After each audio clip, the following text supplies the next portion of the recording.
I've had quite a few requests to put together a video on how to install a rip clip adapter on the BT4 style rip clip, so that's what we're going to do today.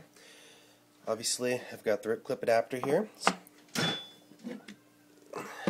BT4 style rip clip. A couple other things you're going to need, obviously. Well, the screws for the adapter, they come with it. I also, to be honest, I do not own a flathead screwdriver. I try and use Phillips and Roberts for everything, so I've got drill bit and vice grips for now that I'll have to do. Actually, that I'll probably do with these two. I usually prefer to use my Robertson. And I also use a small Allen key. So I'll try and keep all what I'm doing in view here. Don't have that much area to work with right now, but this will do. So first thing, get everything else out of the way. First thing we got to do is get the old screws off the rip clip. That's usually where people have the most problem, because BT has actually been putting Loctite in the screws and on the nuts holding everything in, so when people go to unscrew the screws, it literally just spins the nut. So what I do is I try and put, hoping you can see that very well through here, I wedge the Allen key beside the nut basically, and I hold it in as I go to unscrew the screws. Now, it's going to take a good bit of force the first time you do it, because the Loctite's in there pretty good.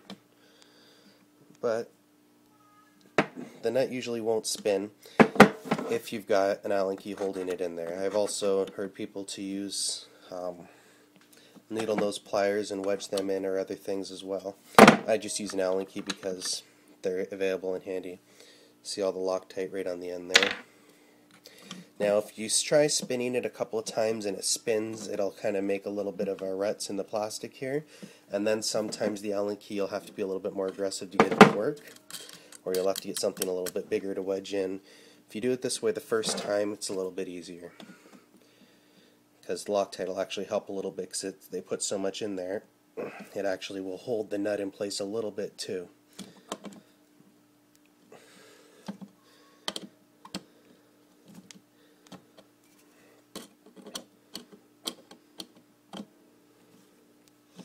Now, the first bunch of batches of rip clip adapters all included different screws and new nuts.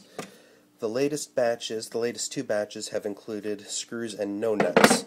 Reason for that is because we've been using the same size screws as BT has, 10-32, which means that the nuts can just stay in there. You don't have to take them out anymore. If you have one of the older ones and haven't installed it yet, all you really have to do is I put the Allen key in, and then I try and pop it out that way, but we're going to leave it in there today. I've got the TM15 adapter here. It's going to go straight on the rip clip. Then we're going to put this piece on it. Now, obviously, you're going to have your marker in between here. I'm not going to do it on a marker today, but I'm just going to put this together, try and keep this video pretty quick. So, obviously, you're going to want to put that over your marker. I actually do this with mine when I'm not playing. I keep it installed just this way to keep all the parts together. Screw it in.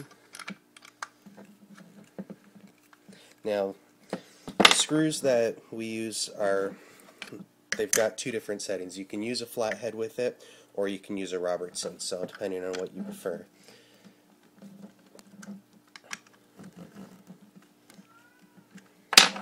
Tighten it up, and there you go. You have a rip clip adapter on your rip clip. Obviously, you just do that on the marker. Now, I'm just going to make another quick note about the rip clips themselves and how they work, especially when you're using a modded rip clip on one of the newer markers like the TM7 or the TM15. When you turn the rip clips on, I don't think I've got batteries or anything in this. This is just, it's modded, but it's bare, I guess you could say, ready to go.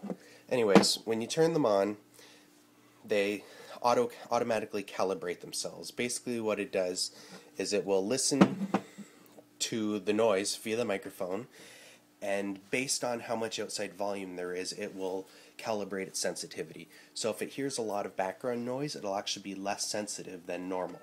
So with the new microphone, it's a lot more sensitive, so it hears a lot more, which means it will more aggressively tone down the calibration. So if there's a lot of noise, it'll reduce your sensitivity.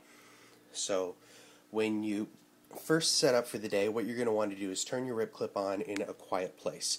I usually, if people around me are talking, I try and step away a little bit, or I wait for people to stop talking for a moment, turn it on, wait a few seconds, it'll activate once to let you know it's on, and then you're good to go for the day. I don't turn mine off until I'm ready to go home.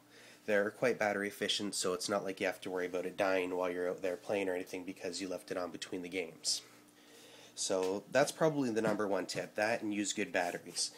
If you're finding that you have a modded rip clip, you put a new microphone in it, or you got one pre-modded, and it's just not activating every shot, like maybe every 5 or 6 shots it'll skip one, it probably just didn't calibrate as high as it could.